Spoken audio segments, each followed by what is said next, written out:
Good morning, good morning, good morning.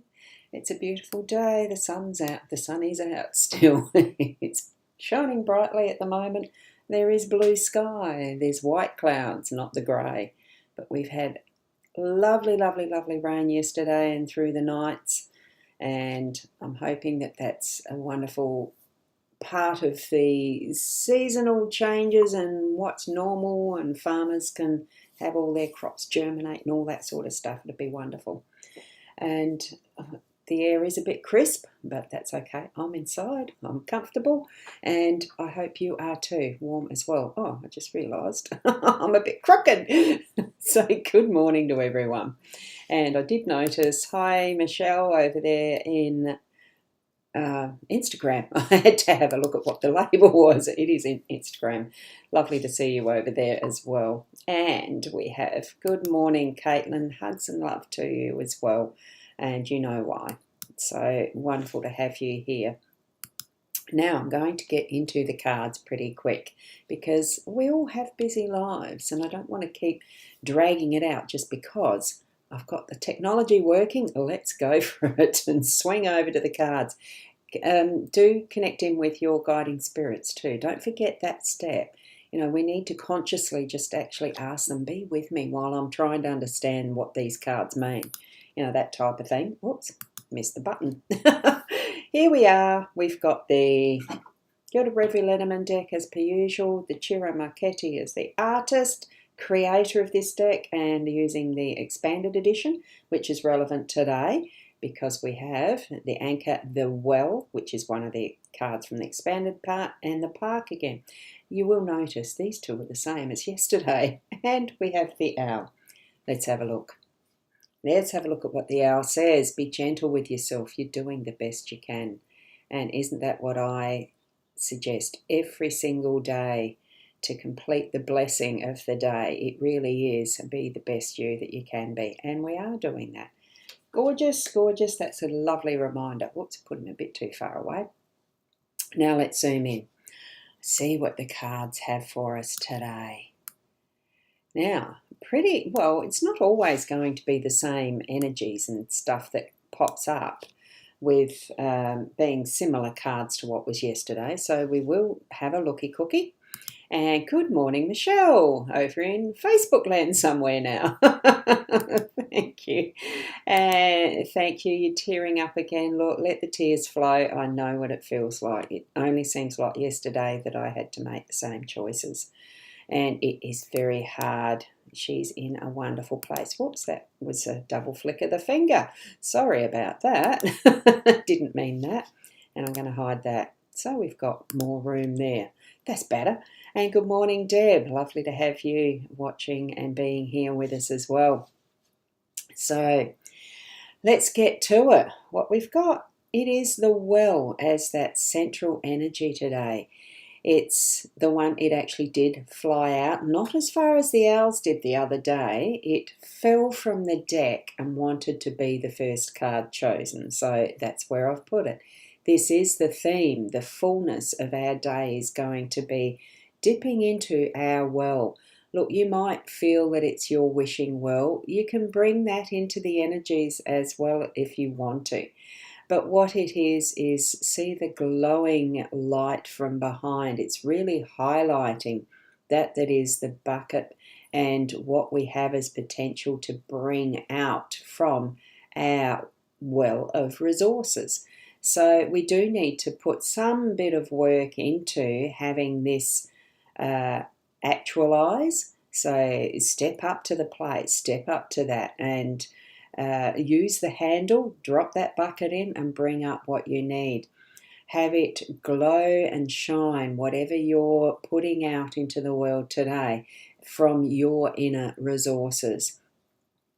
And it does even mean for those things that you are needing to actually use physically through the day, that they are ready for you and that you are prepared and that you have that ability to step forward into anything that you want to be experiencing today. It's interesting. I've been listening to and I'm doing a little bit more of the audio book reading. I'm not quite not quite keen on the reading with the ears, but it's becoming a little bit easier to do.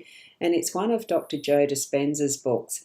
And it's absolutely wonderful. Just that quantum physics side of how we experience life. A very interesting concept of bringing, and it is almost that combination of wishing with the wishing well style of thing, but it's actually putting our intention out there in a real way of how we're wanting to experience our life. So let's bring that forward as part of what we're going to do and be in our day. Is it being first and then doing, or doing then we are being? Very interesting, and the quantum is almost along similar lines. I'm just trying to get it's Breaking the Habit of Being Yourself is the book I'm listening to, and it's really interesting. Anyway, what we're going to move next to is the anchor in the home space. Pretty much similarly to yesterday, but it's not. It is different. Today is a different day. So the waters are not going to be similar, they're not going to be the same level of whatever agitation you might be feeling. I think that from yesterday there's still maybe some residual that's needing to be calmed, that's needing to have that anchor of you, yourself, your understandings, your beliefs, your being you as part of that family centre, as part of, and we start with ourself, of course, because that is ourself. And yet breaking the habit of being yourself in the context of the book, I've only just started it, but I know it's got a lot that's going to move this energy to be able to anchor in on something else that will bring for us what we're wanting, needing, in the expression of self differently.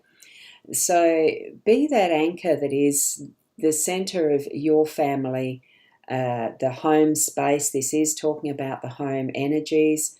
Have the chain anchored to, what are you going to anchor it to? The material physical world and the understanding we have it as we are now, or more from that is an understanding of different energetics and different perspectives as we move along in the day-to-day. So it is a thoughtfulness, I think, that we need to actually put our mind to sometimes. So spend a little moment just to really ground yourself, put that, the rope, the elastic, the chain, or whatever type of connection you want, or you don't have to connect it at all, but just have it as being the ability to hold on to this anchor no matter what, and know that you are grounded, and know that what you are going to take yourself through in that little moment of a zen, and understand and be who you are in your family circle today, in your home space, what you understand and love to live as your home. Okay. And yeah, look, and taking care of yourself as well too. And Caitlin, I see you. Maybe I need to go somewhere and shout that, yes, as loud as you can, and down at Sash on Tuesday. Yes, look, you'll need to express whatever way you can that grief, because JC's definitely still part of your heart and your whole family realm. We do have our fur babies as part of that, and they do pass on. They cross that bridge. And sometimes we've helped them make the choice. It is understandable. Fly above what is the full picture of your life. I know you have been doing that, and it's wonderful that you've had those experiences, because we do get those rough waters sometimes, and it means different things to each and every one of us. So, yeah, love you too. Yeah, love you. It's okay. It will be okay. But it's, it's hard to believe when you're going through it. I know. So what we're going to move from with this home space, it is moving out and into the public even more with our work. So it's a continuing energy that's going to happen with what we're going to be showing to the world of our work energies. and that we've been putting our energy into as far as the tasks and skills we've got and doing those particular things in work mode, that we are shining the fruits of that right now and showing the world, look how beautiful this, the fruits, the results, and everything that you do has a consequence. We do actions and it has consequences, and look at the consequences of this action. Isn't it beautiful? In this picture, it's being depicted as the park and all that is glorious and natural, even if it has been trimmed and trained and brought into a fuller beauty. Can we do a fuller beauty with nature? Look, we are human. We like to tizzy things up and bring them into a bit of order. That's what our work is. That's business. That's, we can't just leave things alone, can we? Or can we? Let's see what you'd like to do with what is your ideal expression of self in the workspace, out in the public. Showing it off. It's not bragging or anything. It's just really showing and sharing that fruitfulness, because it's what it is. We are sharing teamwork here. No one is an isolated island in how things do fully present as we work. Okay, so that's, I'm just feeling the teamwork that would have gone into this, all the different crafts and arts and skills and talents into just creating a park like this. And you are a component of what your workspace is, creating something just as beautiful. So bring those resources into it of what you're going to tap into today, from going to your well of infinity almost, the possibilities of what you can bring forward in all aspects of your life, your home and your workspace. Okay. So good morning to you, Corinna, as well. Lovely to see you here, and your beautiful avatar as well. And Caitlin is saying thank you. I know you understand, and as I do. And good morning to Sharon. Lovely to have you here. And for those who are on the Instagram, I'll be losing you in a moment because the video does not stay live. It deletes for some reason. It goes to an archive somewhere that I can only access on the phone rather than the desktop. All these different intricacies of the social media. We are so lucky to have the tools with our technology. I'm very grateful and thankful to be able to share my time with you. And I'm so thankful that you've shared your time with me. And thank you from Michelle. Beautiful as always. Thank you. Thank you. Thank you. I very much appreciate your comments. So keep being the best you that you can be. And look, I'll see you tomorrow, hopefully, with the technology running really well. And namaste until then.